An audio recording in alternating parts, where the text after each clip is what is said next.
guys, it's me William, and today I want to show you how to make Peter Parker from Avengers Infinity War and Spider-Man Homecoming. So yeah, let's get started.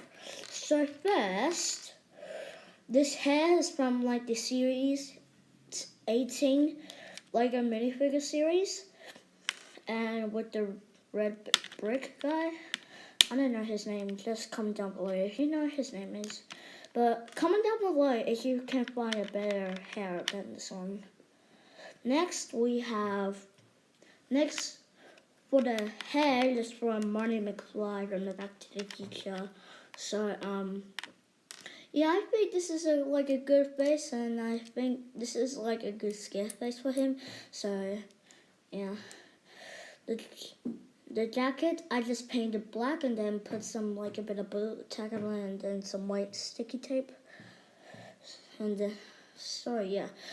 Next, the torso is from Shulker from Spider-Man Homecoming. So I think this is really a good one to get. So it's really nice. So yeah.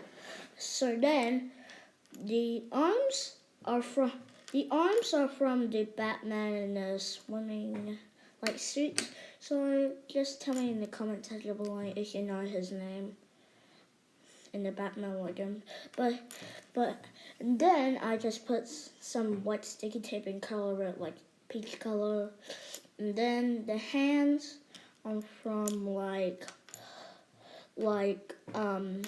Harry Potter minifigure series. Like the other one. Yeah.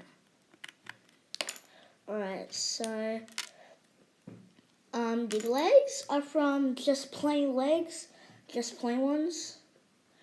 I think it looks very nice. So they look very nice for Peter Parker. And yeah.